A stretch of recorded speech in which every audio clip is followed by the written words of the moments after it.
কর্মব্যস্তময় জীবনে আপনি হাতে যদি কিছুটা সময় পেয়ে যান তাহলে কি করবেন বলুন তো? হয়তো পরিবারকে নিয়ে কোথাও ঘুরতে যাবেন, পরিবারের সঙ্গে সময় কাটাবেন, আর তার পাশাপাশি হয়তো বন্ধু বান্ধবদের সঙ্গে কোনো এক চায়ের দোকানে গিয়ে চায়ের আড্ডায় বসবেন। তবে বীরভূমের এই সিভিক ভলেন্টিয়ার্স যা করে দেখাচ্ছেন শুনলে হয়তো আপনি নিজেও অবাক হবেন। কি এমন করে দেখাচ্ছেন এই বীরভূমের সিভিক ভলেন্টিয়ার? জানতে হয়তো ইচ্ছা হবে আপনারও। বহুরূপে সম্মুখে তোমার ছাড়ি কোথা খুঁজিছ ঈশ্বর, জীবে প্রেম করে যেই জন সেই জন সেবিছে ঈশ্বর। স্বামী বিবেকানন্দের এই বাণী শিবায়ন ভট্টাচার্যের মূল মন্ত্র। তাই হয়তো শিব জ্ঞানে জীব সেবা করে চলেছেন সিভিক ভলেন্টিয়ার শিবায়ন। মাসিক বেতনের মধ্যে প্রায় অর্ধেকেরও বেশি বিলিয়ে দেন তিনি গরিব দুস্থ অসহায় মানুষদের জন্য। এই শিবায়নের বাড়ি রামপুরহাটের কুসুম্বা গ্রামে, যেখানে খোদ মুখ্যমন্ত্রীর মামার বাড়ি। পরিবারের অবস্থা খুব একটা সচ্ছল সেটা নয়, তবে গরিব দুস্থ অসহায়দের পাশে দাঁড়ানোর প্রচেষ্টা সেই ছোট থেকে। একজন হচ্ছে ট্রাফিক রামপুরহাট রামপুরহাট ট্রাফিকে আমি কর্মরত একজন সিভিক ভলান্টিয়ার ফোর্স। আমার ছোট থেকেই আমার সেবা করা অভ্যাস। আমি দেশের জন্য আমি ছোট থেকে যখন থেকে আমার জ্ঞান হয়েছে তখন থেকে দেশের প্রতি আমার ভালোবাসা আছে।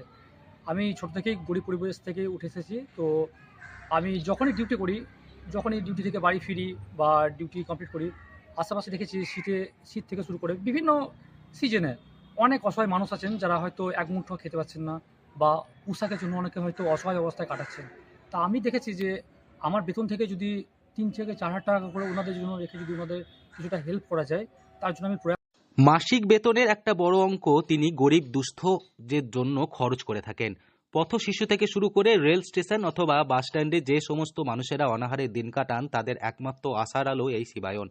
নিজের সামর্থ্য মতো কখনো এক মুঠো ভাত, আবার শিশুদের শুকনো খাবার দিয়ে তিনি পাশে দাঁড়ান। সিভিক ভলেন্টিয়ার্সদের নিয়ে বিভিন্ন সময় বিভিন্ন অভিযোগ ওঠে, সেই নিয়েও ওয়াকিবহল শিবায়ন। তবুও তিনি তার কাজ করে চলেছেন সাধারণ মানুষের জন্য। কিছুটা করব।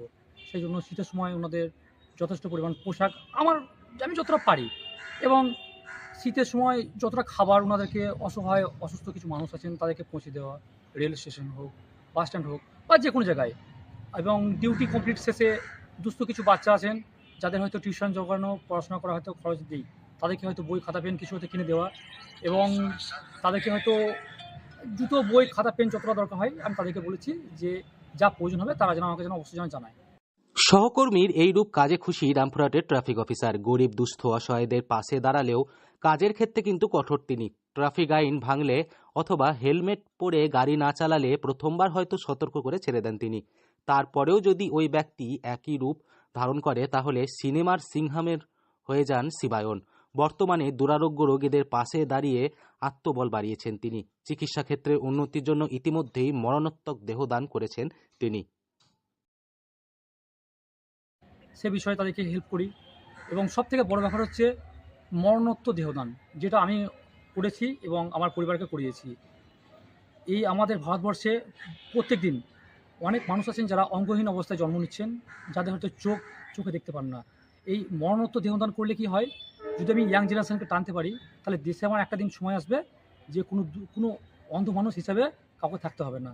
যার জন্য আমি ইয়াং জেনারেশনকে সবসময় মোটিভেট করার জন্য চেষ্টা চালিয়ে যাচ্ছি যে আপনারা মরণোত্তর দেহদানে অঙ্গীকার করুন, দেহকে নষ্ট করে লাভ নেই।